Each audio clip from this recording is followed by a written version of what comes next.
So yeah, I'm not sure. Oh, cool. Does yours have the little screen already on it? Yes. That's cute. I do like the LEDs. Yeah, so you can pick the The colors. PM 450 probably. I'm not quite sure. So The screen has like a little squiggly orange on it, and then it's got like LED colors on it. It looks like a rectangle. No, it doesn't have any squiggles. It's just a screen. Oh wait, no, you're right. Now that I see it now. Okay. This one here? Yes, you're right. Yes, that's it. Yeah. Yeah. Wait. Hold on. Oh, nice. It's a USB-C connector. Yeah. So I just plug that into my. Okay, yeah. So your receiver definitely faces forward. So like so it says like the MAONO. Your receiver's coming right through that screen, right dead middle. So it's great for what you're doing. Yeah.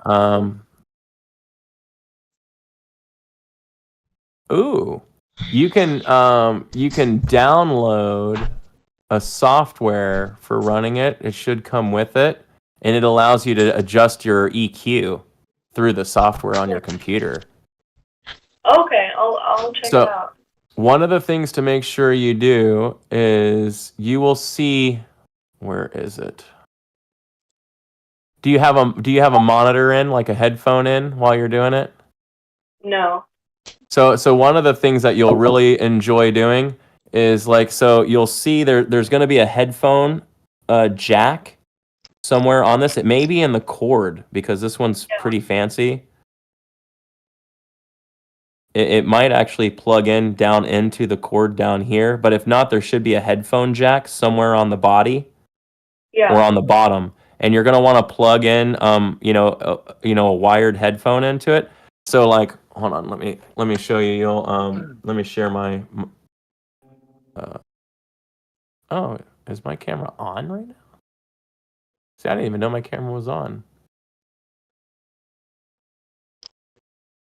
I don't think it's on.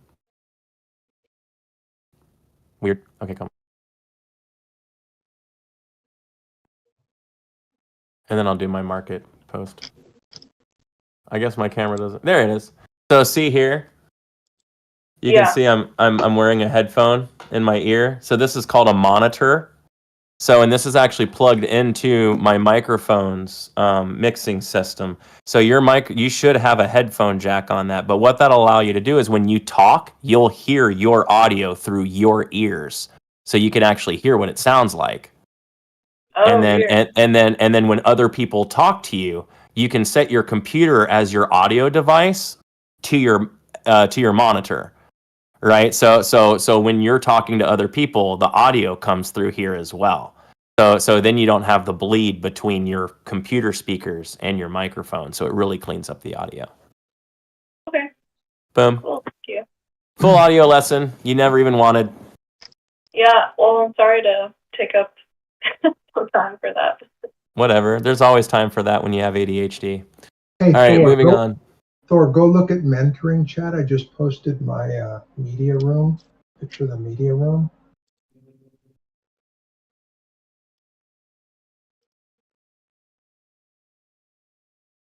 Ooh. Dang. I like the detail on the wall in the background. I like that. I bet the slotting breaks up the sound in there really nice when you're playing the old vinyls. Yeah, the walnut shelving, I built this last winter. Oh, it's so pretty. The little fireplace going. Dang, with the guitars ready to rock and roll. I'm ready to party. Let's go to Mark's. Everybody, BBT meet up or Pivot Master meet up at Mark's. Actually, we have a few Northwesterners actually. Right, I think Sophie's Northwest. Yeah, Mark lives pretty close to me actually. So that's once like 3 or 4 years ago, I had someone contact me. It was when I first started, so I wasn't doing mentoring yet, but someone contacted me to ask if I was doing mentoring. and they were like, yeah, I don't think I'm too far from you, and they were literally in my neighborhood. Oh gosh. So And I was like, I don't think I can do this. It's kind of creepy.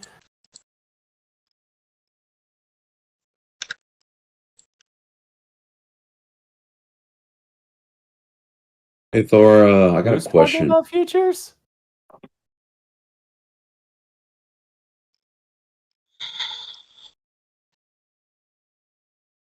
What's the question? Dr. I was looking at Dr. Tesla. Vanessa Charland. Overnight shift strategy. Oh, shoot. I've been doing overnights with futures. I might be trading breakouts and reversals with precision. I break down my overnight shift strategy and structured approach to trading futures. Hey, Dang. Thor, Oz has a question. Hey Thor, can you hear me? I can hear you. Oh, okay, cool. Sorry. What you got, bub? Interested in your thoughts on Tesla. We hit monthly S4 2 days ago with a ton of volume on a big candle, and yesterday we Yeah. threw almost similar volume on the daily. I mean, and today could be an inside out kind of day. Like Tesla, because we're in a higher narrow range, even if we open in the range and dip a little bit, if we rally out, we could still buy R4 for a breakout if that occurs. The only downside to that is we've actually already run most of our ATR expectation. So I kind of have this weird feeling that today's not the day. I think with expiration still looming, I think people are gonna wait until rollover to start buying. So that could make today be a bit of an indecision day for Tesla, which could also still be fine though, right? Because I mean, if we you could still play the R4 short because there's plenty of range to the downside. Or if we even get to S3 fast enough, we could technically long that. We don't have anything right now because we're opening a little high right now. We don't have anything that's really being called, but those are all options. And like I said, I do think the narrow range breakout today could be a day we deviate ATR on this. It could be today. I mean, if you think about yesterday's high being at 237.85, right? We're above yesterday's high right now. So it would be interesting because we're basically going to open right at yesterday's premium or a little above it. So if we get stuffed right off of that candle, we'll probably sell all the way back down to the bottom of it. And that would be 225.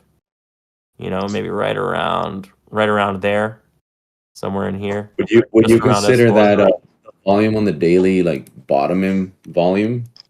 It could be stopping volume for sure. So the difference between stopping volume and igniting volume, right, is what happens to the candle. Right? So in this instance, we're moving downwards and we hit a large order. So for me, that's still good solid selling volume.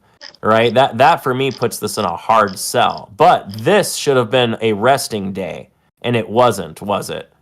We got a lot of volume in a very narrow candle. So that's stopping volume, right? So like if you're thinking maybe an isolated pivot gets created here, right? If we hold this new high and move lower, this will look like an isolated pivot by the time it's done, right? But stopping volume and igniting volume in the other direction are not the same thing.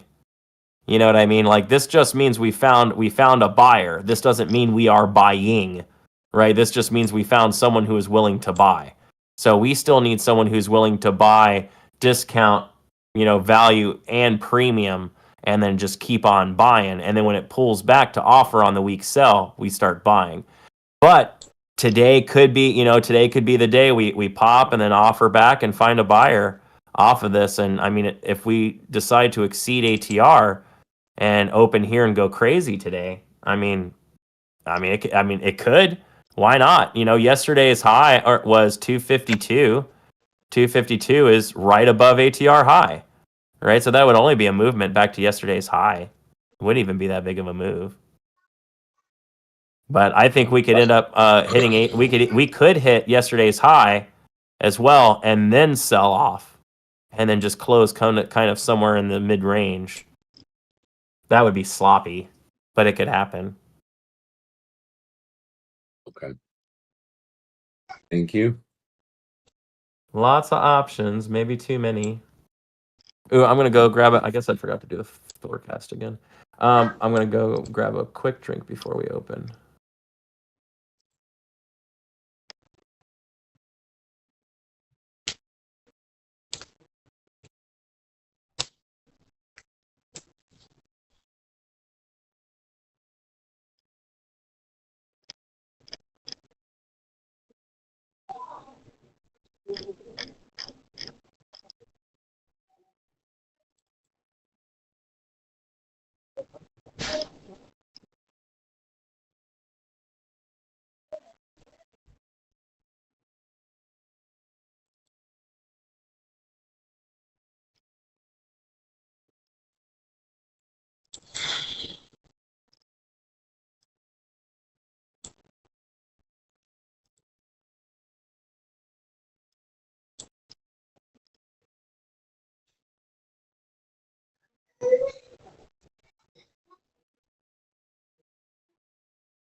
All right, getting close to the open.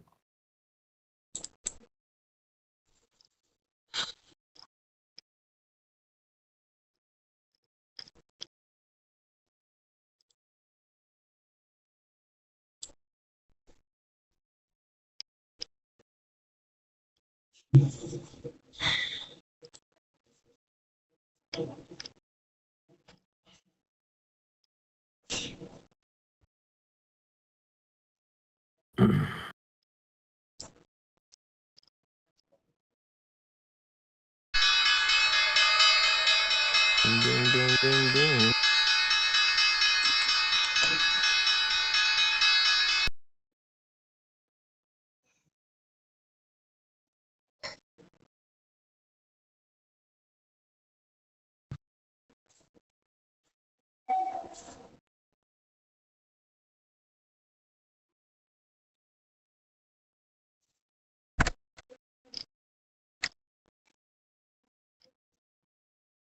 Dang, Nvidia is like bouncing all over the place.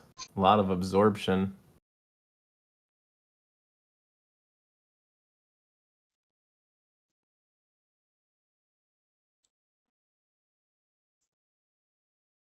I don't like it.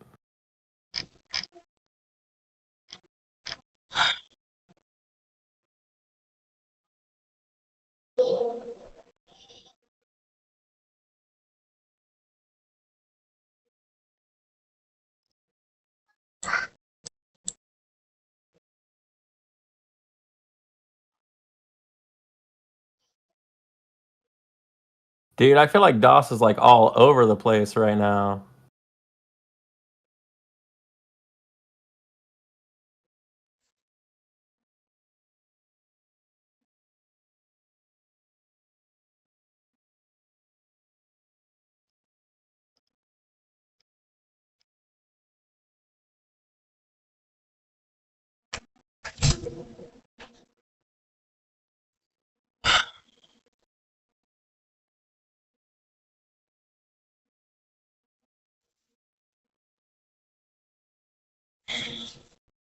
Wick.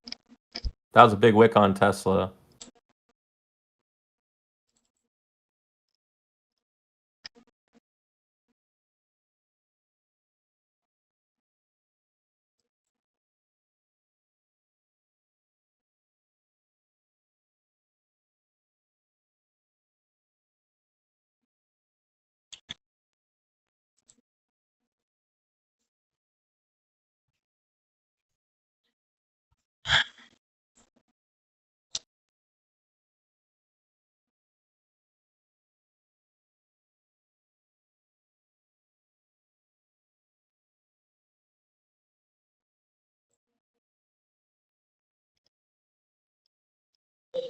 TSM is bought but got stuffed. Sell was a little low on volume, but then it offered premium right under R4. It's kind of a tight range. But if it fails here, the order book looks a little bearish to me also. At least on DOS.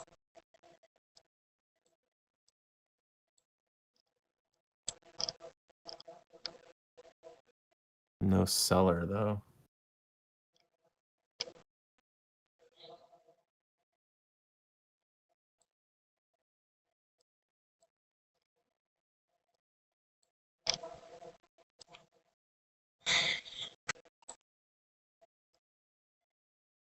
Tesla is selling anytime it's offering premium right now. It's getting a topside wick.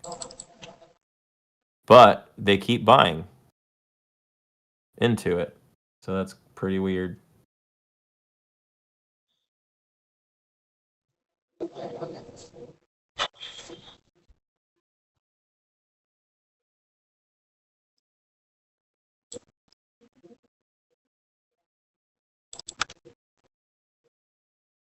Sell candle or buy candle, do they offer?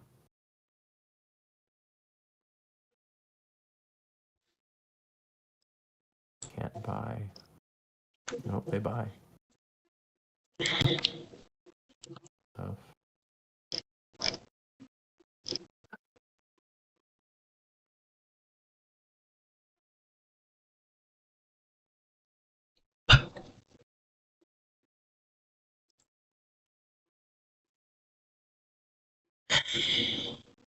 Amazon right under R4, wicking very nicely.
Getting a lot of topside wicks right now on like NQ.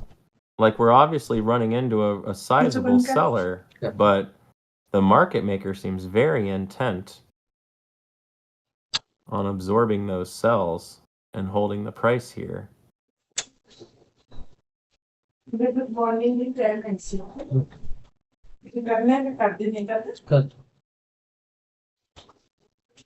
If we don't start selling soon, I'm sure we'll probably start to squeeze. But we opened under R4, so I generically, I mean,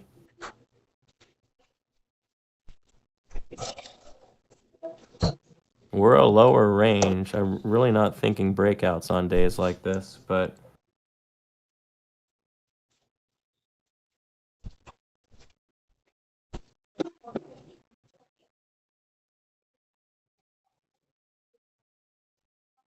Okay. Recommend you. Okay.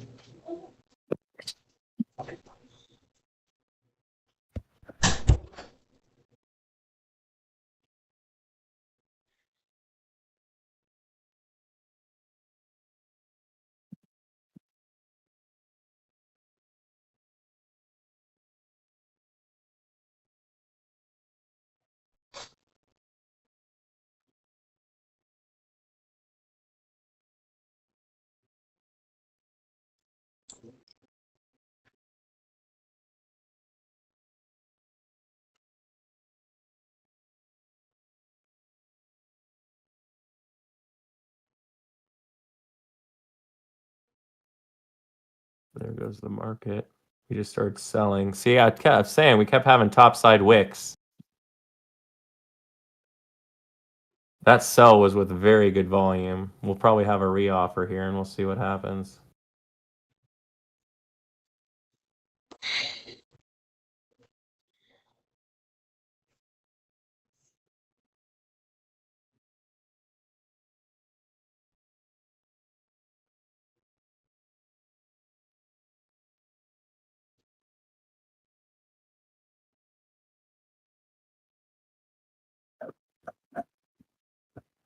Man, they're holding. Where do they find it? There's this buyer. Oh, that was the low of where that manipulation candle basically hit from. Is where we just found a buyer.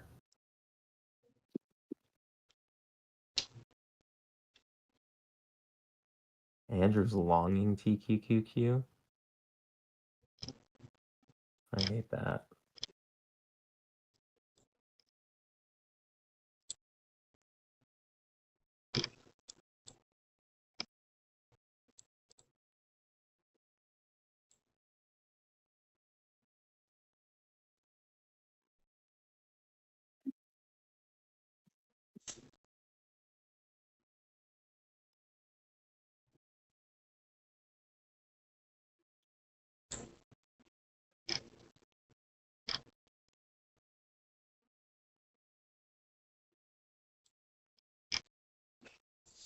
Hmm.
I feel like they're trapping, but maybe it's just my old bearish bones just not being willing to give it up. But I just feel like they're really representing this as if they're going to try and break it out. But we're in a selling range. We're not in a buying range right now.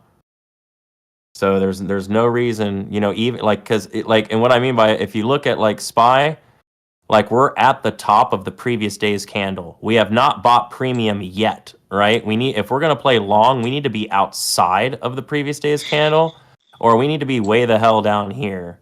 We're not going to buy right at premium. And I feel like that's what's happening right now. Andrew and everybody that's trying to get long right now, and maybe we are going to buy premium. I don't know. But you should sell premium, not buy it. So I'm just kind of hanging right now because I want to see if we either get a dip or if we get a big buy here and we can break out from R4, then maybe we can look to do something about that. But I hate the idea of playing long in a lower range and paying and buying premium in the process. Just sounds horrible.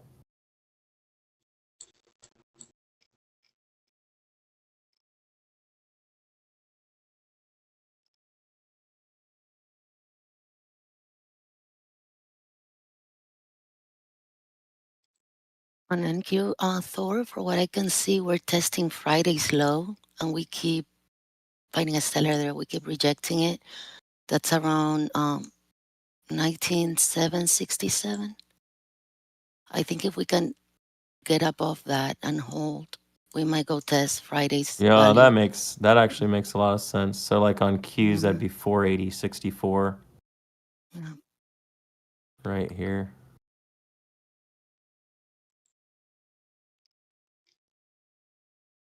But I see we keep getting, you know, absorption.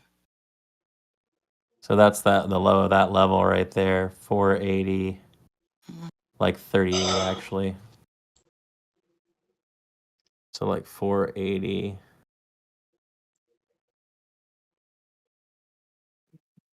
Like right Okay. there. So yeah, so we're offering what is this, right? This is called old discount, right? So right now we're offering old discount as a new premium. So if people are willing to buy premium, then then we'll buy, right? But this is where we find selling, not where we find buying.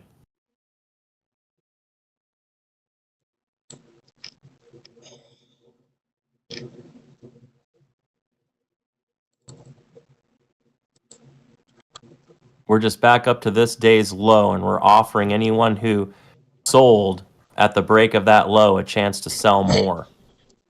This was a sell candle this day, so this is a sell side offering today.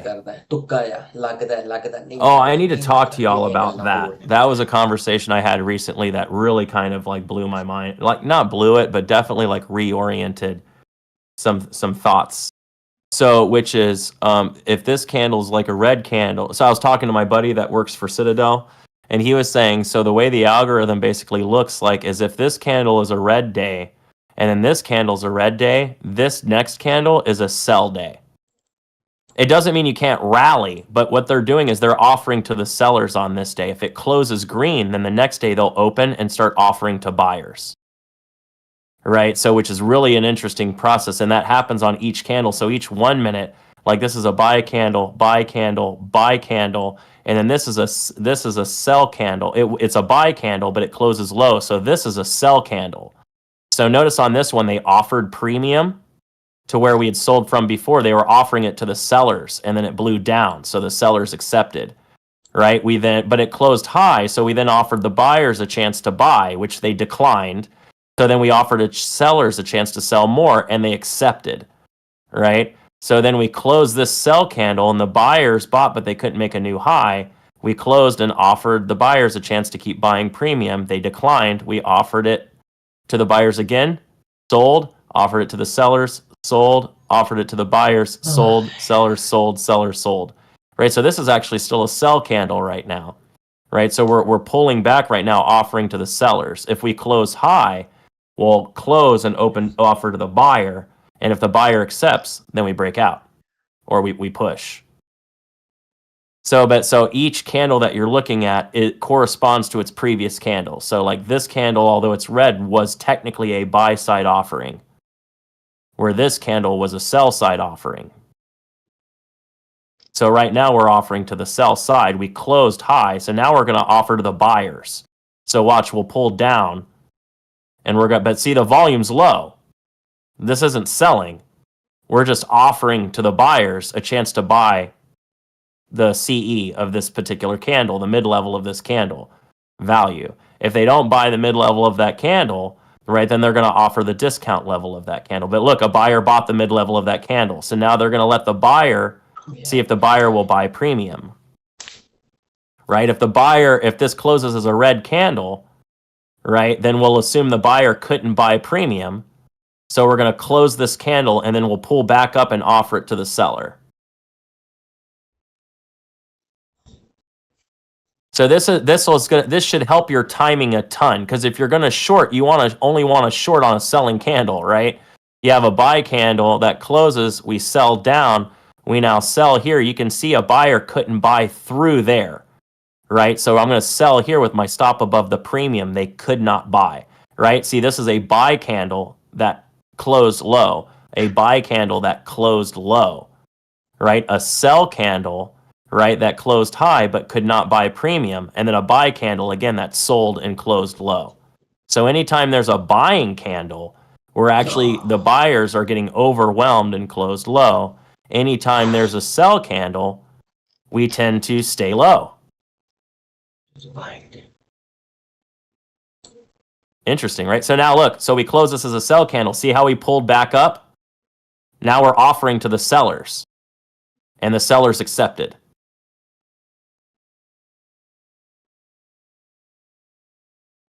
So you can really watch each candle and look at the offering and say, okay, they were offering to the sellers here, and the sellers accepted. They offered to the buyers here, and we closed high, but our volume dropped. right? And then when it closed, we offered the buyers a chance to buy premium, and they declined. And then we offered our sellers a chance to sell, and they accepted. It's a totally different way of looking at candles, isn't it? The idea for me is to get it so that you're looking at candle formation as participation, not looking at it as anything otherwise. Oh, come on, baby.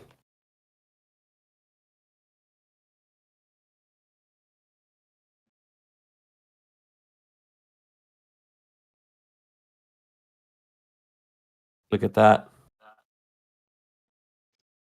Yeah. So like I'm not Amazon here, sure. look, hard sell, weak buy.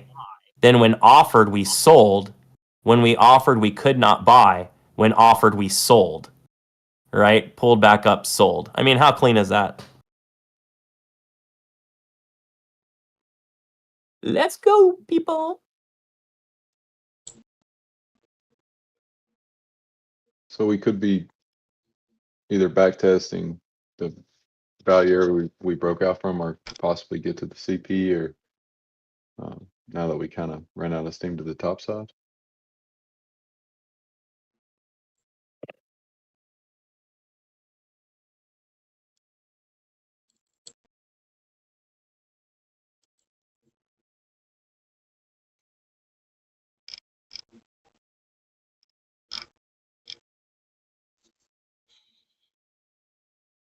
Let's go surfing now. Everybody's learning how. Come on in Safari with me. So now, right, like on let's go to the NQ or ES actually.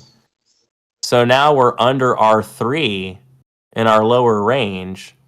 So now we're gonna we sold, we closed buy. So now we're gonna offer the buyers a chance to buy premium. Right? So if the buyers buy premium and close, we'll probably squeeze a little bit. But if they come up here and the buyers can't hold above and keep this as 2 green candles, right? If this closes red, then that next candle is going to be a reoffer to the seller, right? So this is exactly what you're going to look for a short off of R3 if this candle cannot close through R3, right? Because what we can see here is this is a buying candle. So if we close this candle wicking R3, we've shown the buyers weren't willing to buy premium at R3. So now we'll see if the sellers are willing to sell. And so when we close this candle, if you sell and make that new low, you can sell there and throw your stop above premium. Because you've identified premium by seeing where the buyers could no longer buy, right? So hopefully help you. So look there. So we close as a buying candle. So this is still a buying candle. So you're not short yet. Right? If you're thinking about shorting, you don't want to short on a buying candle, right? You want to see the buying candle unable to close high, and then let the selling candle come in, and then watch the premium offer for the selling candle. If the sellers hit, now you'll see where buyers couldn't buy, and you'll see where sellers sold, right? So this candle, if it closes low, if it makes a new low, that's going to be kind of what we're looking for.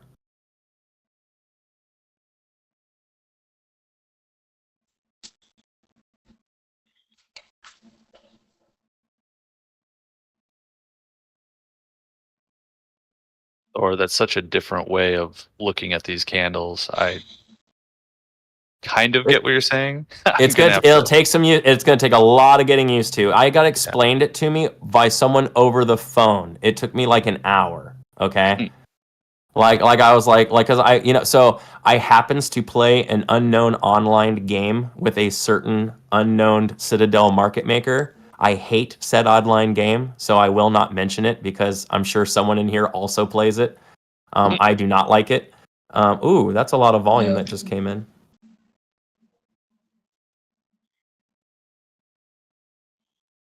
Wow. What is? That's not very. It's a lot of candle movement with not a lot of volume. Come on, Amazon. Come on, Amazon. Come on, hit the target before whatever's happening. So anyway, I was talking to him over the phone. We're talking while playing said online game. You know what I mean? So I'm, we're on a head. Wee! Look at that wick on the cues. Right back to the 50.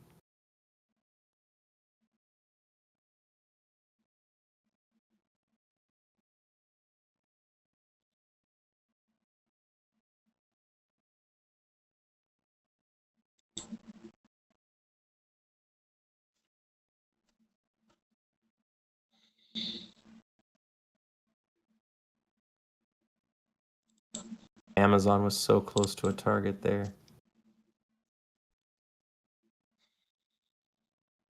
It's all right. We're still holding. Anyway, look at how weak the volume is on this buy. Let's see how many suckers they can trap in on this long with this BS Russia news.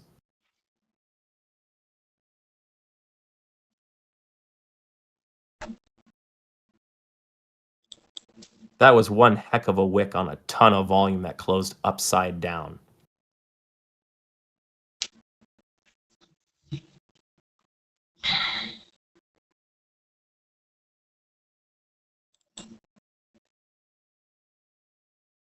And Apple was the only thing that was looking kind of good today, and it's doing a whole lot of nothing.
Come on, you stinker. But yeah, so I'm come on. I know it's gonna look at that weak volume on that squeeze right there with the news.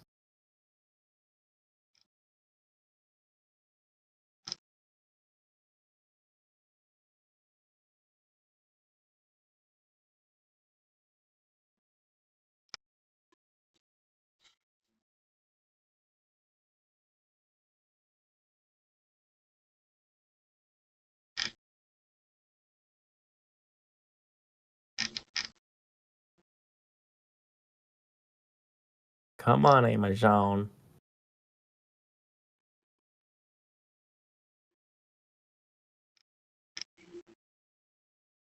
Stinker.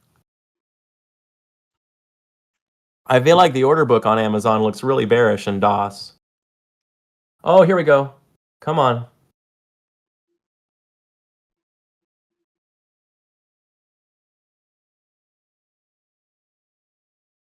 All right, come on, Amazon. I just hit my ES short that I've been holding all morning since the news at like 8:35.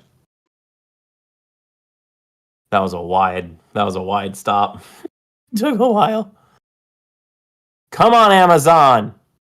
Oh, I'm sorry. I hope I didn't freaking. The order book looks great. Look at the order book on this thing. Oh, come on. Oh, no, don't. Look how it bounced when it absorbed that order.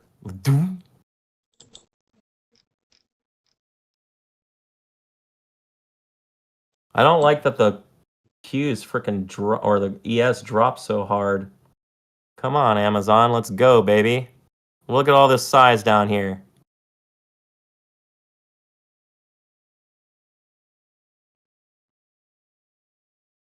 I hate holding trades. Who came up with this idea of holding trades?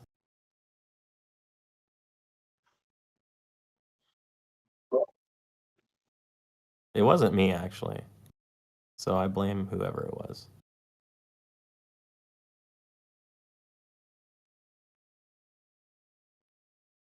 Or would I you mean, say so far this thing looks like a sell, trap, sell, weak, we hold.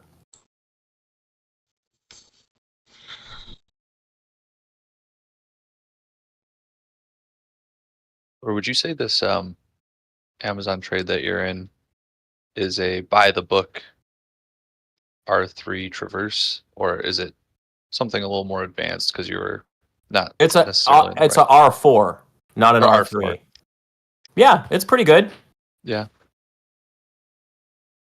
I mean, it opened inside the range, more or less. I mean, if I was going to say if every single small element, right, like technically I want it to open more like under R3, but I'm really not that worried about that. It's because it's a wide range.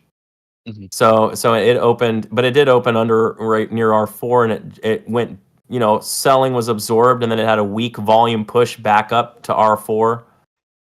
Falled right under 50 SMA there, and I got my stop in there. If I'd have thrown my stop a little more aggressively above the premium off, well, actually, I think I did. Yeah, you can see it wicked almost right to R4, so just underneath it. So I went ahead and I hit it when I saw that, and I threw my stop above R4. If I'd have been a little more aggressive and thrown it right above 20150, I'd be at a target right now. Yeah. So this is one of the reasons why I prefer it to be closer to R4 because of what's happening to me right now. Mhm. So, but otherwise, yeah, I'm like, if I lose this trade, I wouldn't write it down as like behavioral slippage in any way. For me, it just opened up what I thought was a little too close to R4. So that's why I was wondering if it was more advanced. I'm just trying to stick to the book as much as Nah, possible at the I beginning. wouldn't say it's more advanced. I mean, technically, the play is opens inside R4 is technically the verbiage. Okay. So I prefer it to open a little lower, so you get to it gives you a second to watch it get there. But I mean, I stared at this thing for 4 or 5 minutes before I got into it. Well, I stared at a lot of tickers. I stared at this one for 45 seconds before I got into it. But it had been trading for a few minutes. Come on! Just one big drop. Ugh.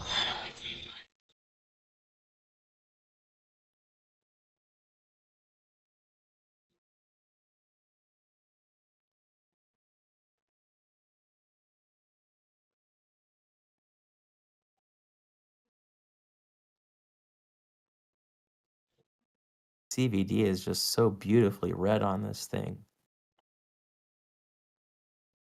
This is this.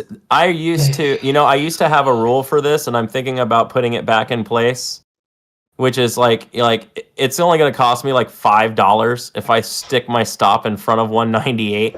Like putting your stop on the other side of a really large order block, just stupid. Is it worth it for the $5? But anyway, I wish I'd gotten the tighter stop. Oh well. Und we hold.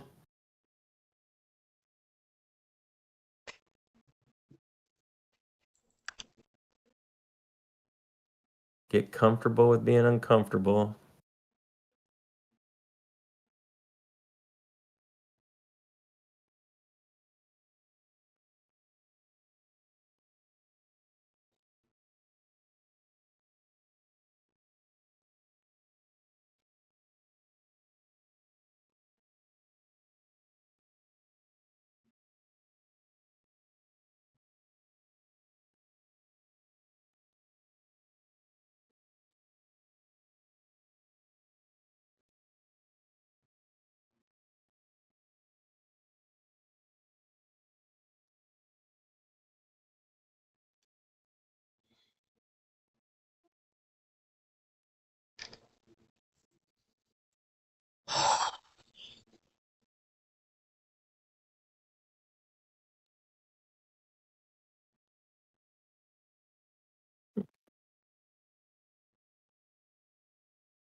All right, baby. All right, baby. You can do it.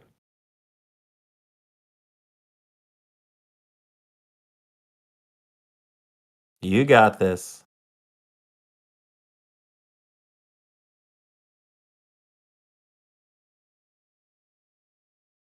Oof. Look at all that volume.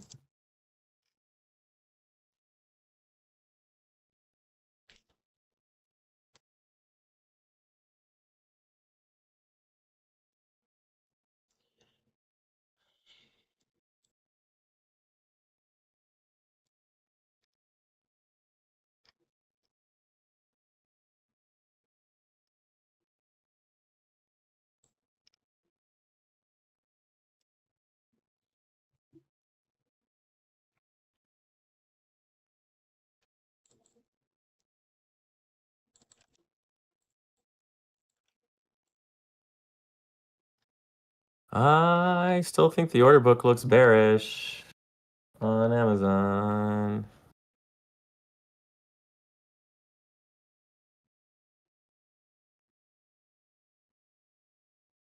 So we bought, and then we offered the buyers premium, and they bought it, but they couldn't sustain the purchase. So we've closed. We're going to offer premium to the value now and premium to the buyers. Do the buyers accept and buy more? Or does this close as a red candle?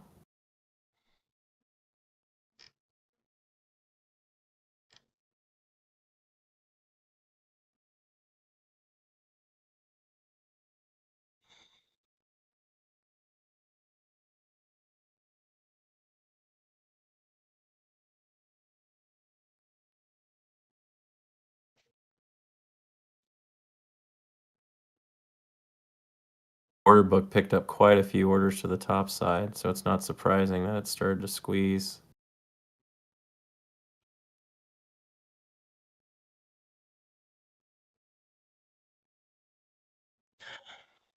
Dang.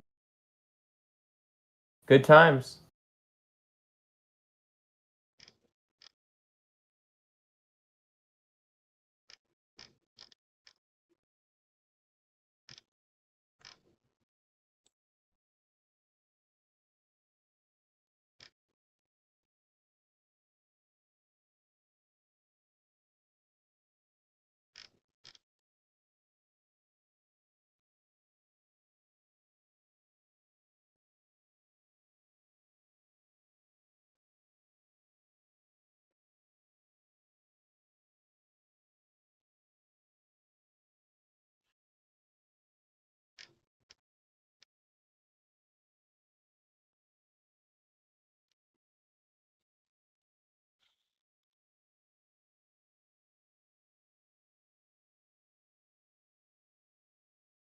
I don't know why you would assume that we would get a trending day up off of that information. It's a lot of assumption.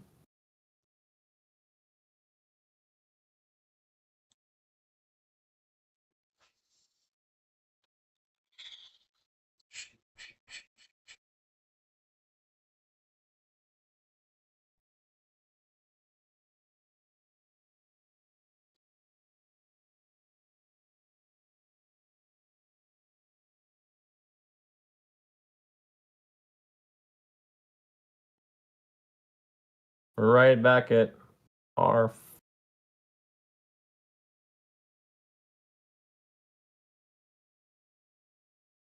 We're almost right back to R4-ish.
We're right back up to the top of that big candle on NQ that happened at 9:53. We're basically reoffering that as premium right now to the sellers. I wouldn't actually consider us to be all long unless we can claim the wick of that candle and set on top of it. So, like, if you're thinking long, I wouldn't particularly go long here unless we have a sizable break. Otherwise, if anything, we're kind of at that R4 area again, pulled back from the underneath after a lot of selling volume. This could just be a reoffer for a continuation to the downside. Now, I'm certainly hoping that because I'm still holding this stupid Amazon short, but whatever.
I hate holding for a long time. I'm gonna go get some breakfast here in a minute.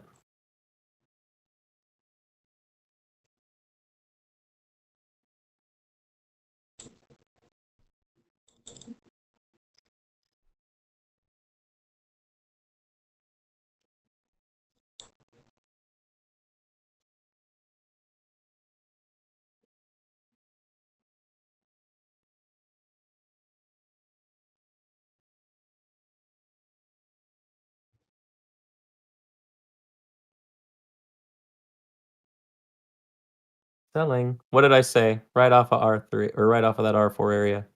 Right back to that candle. Reoffered as premium.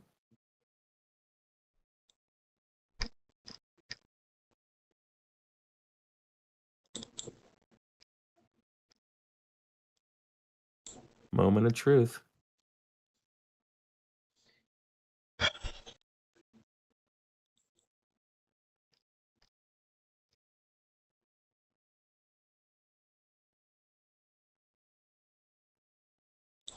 Come on, Amazon. You can still do this.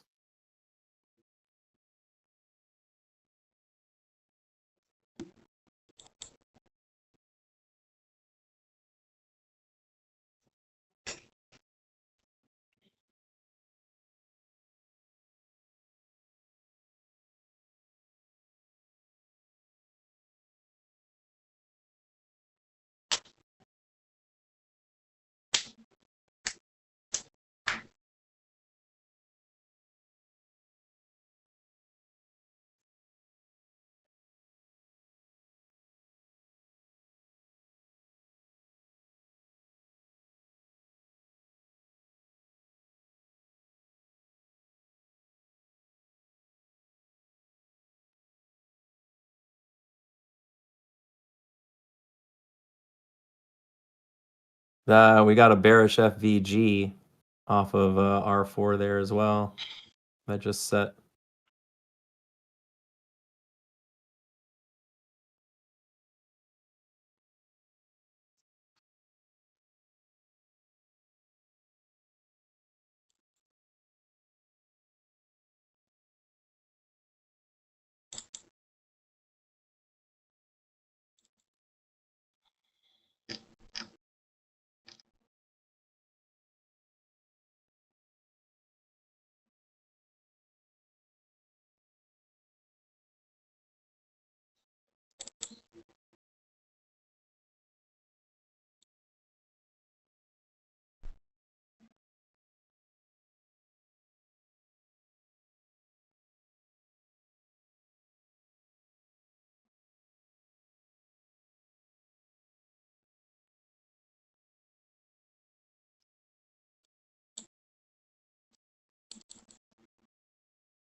She's driving again. Come on, Amazon.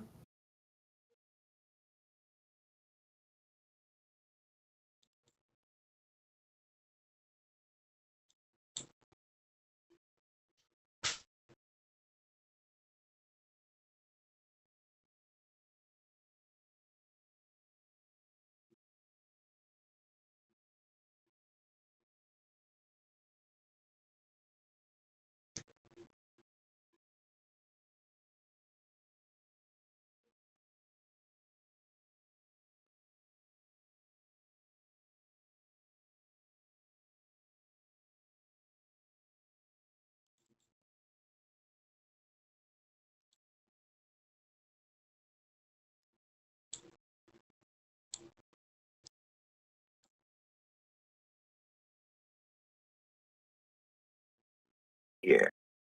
Yeah. Boom! I shorted R4. Boom!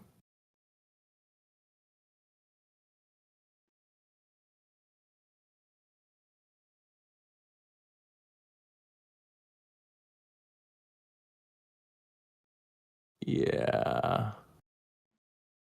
Let's go.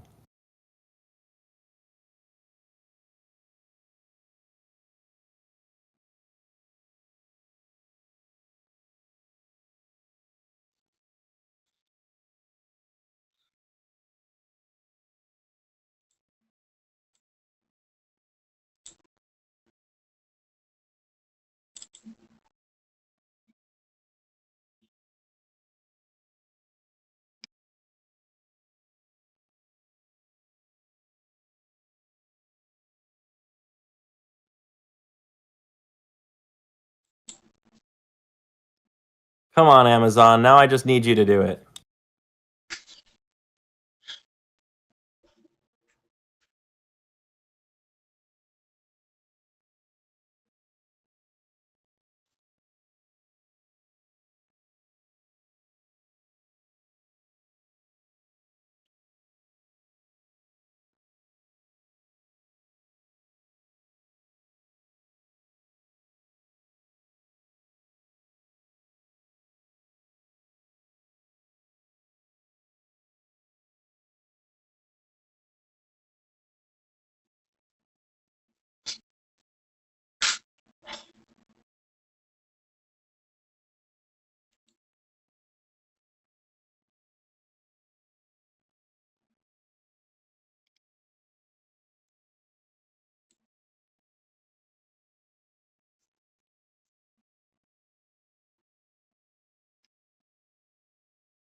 You can do it. You stinker. If I hit this target, everyone just needs to just remember how much struggle I had to wait through.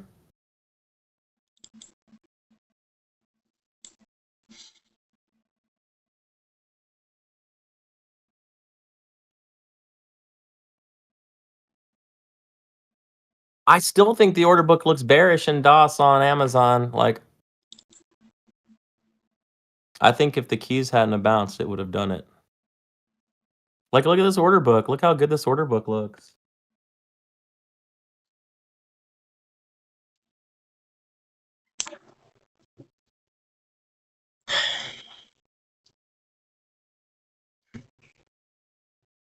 You know, I think I should do a webinar on why I don't use break even. I was going through my trades the other day looking for trades for my one webinar, and I noticed how many times it went to my break even and then hit my target since I did that. Pretty spectacular. Now I've hit 2 shorts on one on ES, one on NQ. All while I was holding this Amazon trade. Well, the ES one's from pre-market. Thor, I feel like the order book on ES still looks bearish, but for some reason we're not able to sell past what is it? Like five. So my thoughts on that are likely. So the adage is, right, over time with volume, price moves to size. Right. Right. So if you'll notice right now, like our volume, although I agree with you with the order book structuring is better, we keep finding buy volume down here. And I think part of that is just because we're so low right now. We have both shorts that are willing to cover, as well as people who are literally just buying the dip. You know what I mean? But unfortunately, the main issue is because we are so low, we're running out of people who are willing to sell. You know what I mean? And that's the big problem, right? You've gone so low that you are now at an area of prior value from like maybe a year ago, right? Or months ago, a year ago. So anyone who's been holding it for a year, if they were going to sell, they've done that. They've made that decision already. So everyone else is bag holders, right? And bag holders don't sell. Ironically, if no one ever sold, the price would never go down. It's only in fact the selling that allows the price to drop. So once the sellers stop selling, there's nothing we can do. So the market maker basically now on lower volume will continuously keep reoffering, trying to entice sellers. And if they want to go down, they still will go down. They'll just have to keep going up to bring in buyers that they can then flush into the seller. You know what I mean? So they'll rally on weak volume to trap in buyers. And then as they make new lows, the buyers stop out with market orders. And that allows them to do the same thing, right? They can now move down using the previous buyers' stop outs. But it takes a lot longer, right? Because they have to keep hitting the bottom, popping off of it, hitting the bottom, popping off of it, hitting the bottom, popping off of it, hitting bottom, pop it off of it, right? Yeah. Okay. Mm-hmm. Makes sense. And it's annoying. Yeah.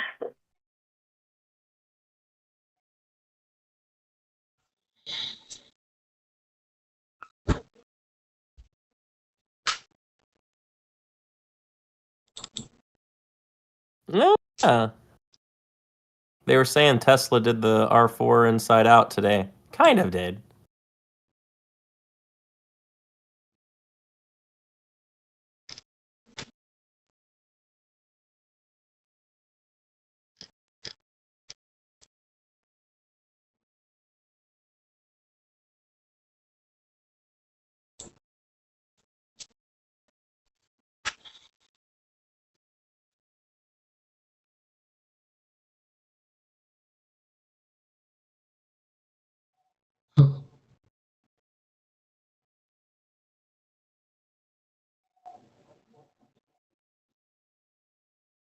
Ooh, a little more selling into the market now.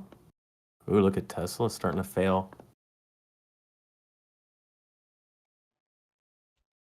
Oh, come on. Come on. Come on. Come on.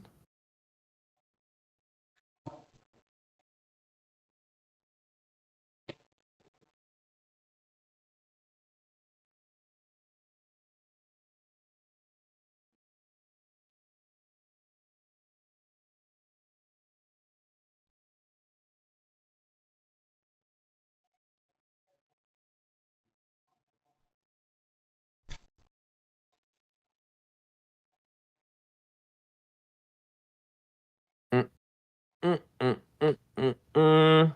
Mm, mm, mm. Mm, mm, mm. Mm, mm. Nervous humming. I wish that volume would have been stronger. It's not bad. Obliterate this level. You guys, did y'all ever see the movie Road Trip? With what was his name? Tom. What was his name? I'm Green. Tom Green. Thank you. And there's a point where he's trying to get the snake to eat the mouse, and he's like, "Relic Fury." That's like how I feel right now. Come on, you know you're hungry. Come on, Mitch. Just eat the mouse. Is that a good movie? Define good movie. Like, do you walk away from it intellectually stimulated? No. Is it hilarious? Yes. Okay, got it. Super hilarious, very vulgar. I mean, Yeah.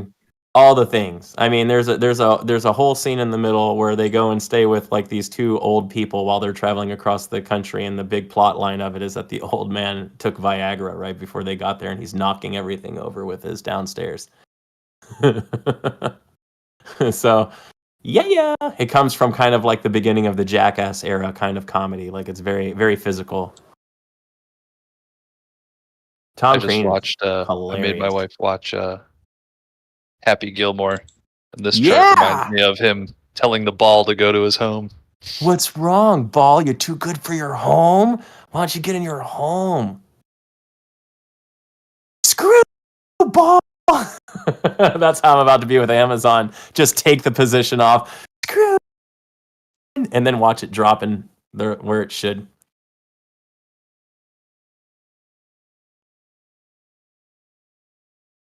I still think the order book looks like this is going to go in my direction. Dang it, Amazon.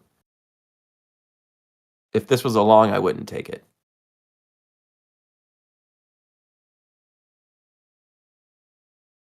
The thing I don't like is whenever I'm seeing red, the price isn't moving down.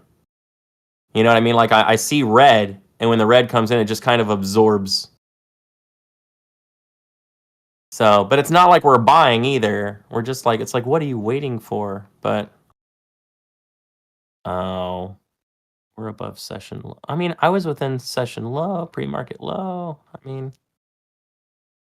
it's gonna be a holder.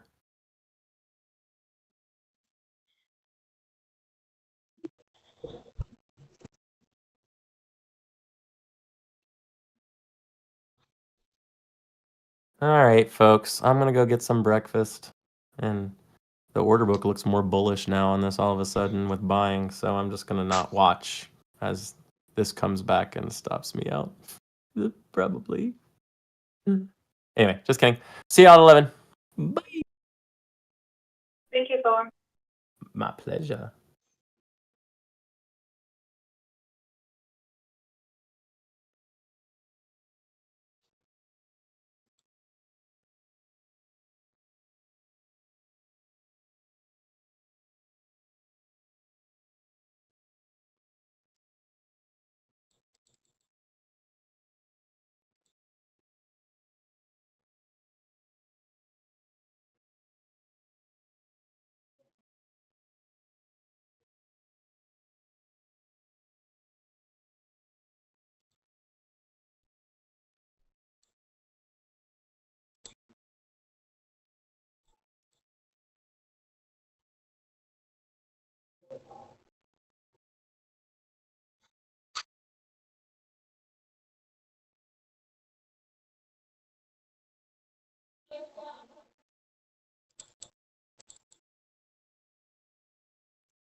There is this famous Google interview question that everyone gets wrong. You're shrunk down to the size of a nickel and put into a blender. The blades will start spinning in 60 seconds. So what do you do? Resonance. I'm gonna run to one wall, push on it, run to the other wall, push on it, run to the other wall, so I'm gonna tip the container over. Honestly, the thing I would think about is trying to get to the very center of the blades. It's spinning around me, but the actual RPM is probably not that high if I'm standing in the middle. I tie my clothes to one of the tips of the blades. As it's starting up, yeah, I get it to swing me around, and then But these answers don't cut it. When I first heard about this problem, Mr. Croc. Can I help you? No, but perhaps I can help you. My hair sounded nice. Yeah, thanks. We're very happy with our current supplier. I'm not here to sell you ice cream. What the hell do you want? I caught a bit of your conversation back there. Sounds like you're having financial troubles. Why don't you mind your own business? Great admirer of your establishment. Thank you. I eat lunch at your Waukegan location at least twice a week. Always a fantastic crowd. You're quite big. Mr. Croc, if you're not making money hand over fist, something's terribly wrong. Jim, grab the ledger, would you? Come on in the office, Eric.